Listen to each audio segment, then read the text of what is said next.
पहले ज़माने में वालिदैन अपनी बच्चियों की बलूगत की उम्र आने पर उनकी शादी की फ़िक्र करने लगते थे और उनकी जल्दी शादी कर देते थे। नतीजतन छोटी सी उम्र में ख़वातीन माएँ बन जाती थीं। लेकिन आजकल देखा गया कि लड़कियों की शादियाँ लेट एज में हो रही हैं, जिसकी मुख्तलिफ़ वजूहात होती हैं। जैसे ही उम्र बढ़ती जाती है, उनको हमल करने में दुश्वारी पेश आती है। बाज़ ख़वातीन को बांझपन का मसला फ़ेस करना पड़ता है और ऐसे में कुछ ख़वातीन को IVF सजेस्ट किया जाता है। मैं IVF कंसल्टेंट हूँ, तो मेरे पास ख़वातीन जब आती हैं तो उनका एक कॉमन क्वेश्चन होता है।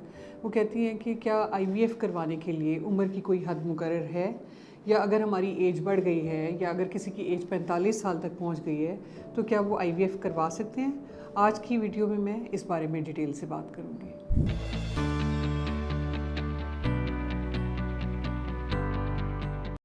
अस्सलाम वालेकुम, मेरा नाम डॉक्टर सबाहत खान है। मैं डॉक्टर्स हॉस्पिटल और उमर हॉस्पिटल जौहर टाउन लाहौर में as consultant gynaecologist and IVF specialist practice करती हूँ। मेरे पास IVF करवाने के लिए काफ़ी पेशेंट्स आते हैं और मैंने देखा है कि जब उनको इनफर्टिलिटी के इश्यूज़ होते हैं, पहले वो प्रॉपर ट्रीटमेंट या इन्वेस्टिगेशंस करवाते नहीं हैं और काफ़ी इंतज़ार कर के जब हमारे तक पहुँचते हैं तो उनकी एज बढ़ चुकी होती है। और उस वक्त जब हम IVF का इलाज उनका करते हैं तो उनके रिज़ल्ट सेटिस्फैक्ट्री नहीं आ रहे होते। तो मैंने सोचा इन बारे में डिटेल से बात करूं।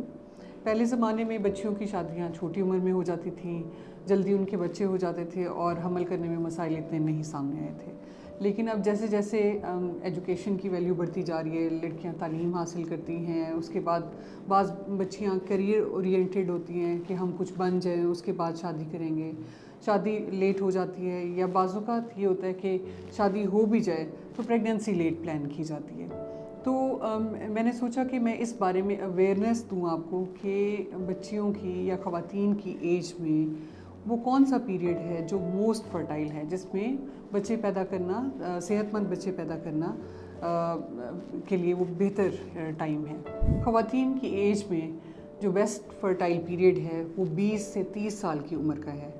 इस दौरान में उनकी बेस्ट क्वालिटी के एग्स प्रोड्यूस होते हैं, उनके अंडों की तादाद ज़्यादा होती है, जिसकी वजह से हमल करने में आसानी होती है।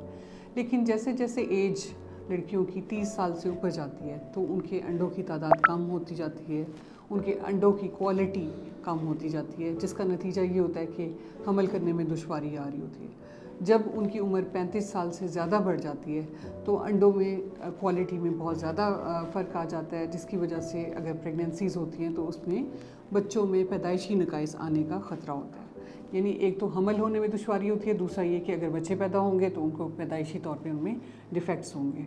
और अगर यही एज 40 साल से ऊपर क्रॉस कर जाती है तो फिर उनमें ये ख़तरात और भी ज़्यादा बढ़ जाते हैं। अब सवाल ये होता है कि जी IVF हम करवा सकते हैं तो कब तक करवा सकते हैं। तो उसमें मैं ये सजेस्ट करूँगी कि अगर आपके कंसल्टेंट, आपके IVF कंसल्टेंट आपकी इन्वेस्टिगेशंस करवाते हैं और आपको सजेस्ट करते हैं कि आप IVF करवाएं, तो जितनी जल्दी एज में वो IVF का प्रोसीजर किया जाता है, अंडों की क्वालिटी बेहतर होती है और उसके साथ प्रेगनेंसी होने के चांसेस आपके बढ़ जाते हैं। लेकिन जितना आप लेट करते जाते हैं, यानी अगर 40 साल या उसके बाद की एज में आप IVF करवाते हैं तो एक तो उसमें अंडों की तादाद हमें कम मिलती है, दूसरा अंडों की क्वालिटी कम होने की वजह से फर्टिलाइजेशन नहीं होती, एम्ब्रियो नहीं बनते और प्रेगनेंसी होने के चांसेस कम हो जाते हैं। तो इस पे ख़वातीन कहती हैं कि हमने तो ख़बरों में सुना है कि 50 साला खातून हामला हो गई, 60 साला खातून ने बच्चा पैदा कर लिया, या इवन 75 साला खातून ने बच्चा पैदा कर लिया। तो वो कैसे पॉसिबल है? तो देखें, बाहर के ममालिक में 2 ऑप्शंस होते हैं, जिसमें एक तो है कि एग फ्रीजिंग का ऑप्शन होता है, यानी उन ख़वातीन ने अपने अंडे कम उम्र में, यानी जो यंगर एज जो होती है उनकी जवानी में, उस वक्त उन्होंने अपने अंडे IVF के ज़रिए निकलवा के फ्रीज़ करवाए होते हैं, जिनको बाद में इस्तेमाल करके IVF के ज़रिए खातून को हामला किया जा सकता है। दूसरा ऑप्शन उनके पास डोनर एग्स का होता है कि ख़वातीन की एज खुद तो ज़्यादा होती है लेकिन वो अंडे किसी और के ले लेते हैं और उसके ज़रिए एम्ब्रियो बना के उसको ट्रांसफ़र किया जाता है। लेकिन पाकिस्तान में हम एग फ्रीजिंग का ऑप्शन, जिसे हम फर्टिलिटी प्रिजर्वेशन कहते हैं, वो तो मुमकिन है, लेकिन डोनर एग का ऑप्शन रिलीजियसली भी, एथिकली भी और बाय लॉ भी जो है वो अलाउड नहीं है पाकिस्तान में। तो यहाँ पे ऑप्शन है कि अगर किसी की शादी लेट हो रही हो, डिले हो रही हो, या किसी वजह से वो प्रेगनेंसी अपनी देर से प्लान करना चाह रहे हो, تو ایسی صورت میں وہ IVF کے ذریعے اپنے ایگز فریز کروا کے پریزرو کروا سکتے ہیں اور لیٹر ایج میں وہ ان انڈوں کو استعمال کر کے IVF کے ذریعے پریگننسی کر سکتے ہیں۔ لگتا ہے بازار کے کھانے بہت کھاتے ہو۔ جی ڈاکٹر صاحب، میں یہ میڈیسن پرسکرائب کر رہا ہوں، وہ آپ لے لیں۔ اب کوئی بھی مسئلہ ہو تو مرہم سے ڈاکٹر کی آن لائن کنسلٹیشن بک کرو، کیونکہ ڈاکٹر سے بات ہوگی اب گھر پر۔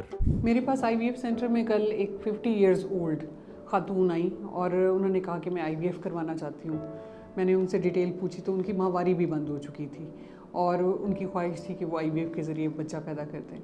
تو دیکھیں IVF میں نے آپ کو پہلے بھی بتایا کہ اگر جتنی جلدی یعنی ینگر ایج میں کروایا جائے تو آپ کے انڈوں کی کوالٹی بہتر ہونے کی وجہ سے اس کی کامیابی کے چانسز بڑھ جاتے ہیں۔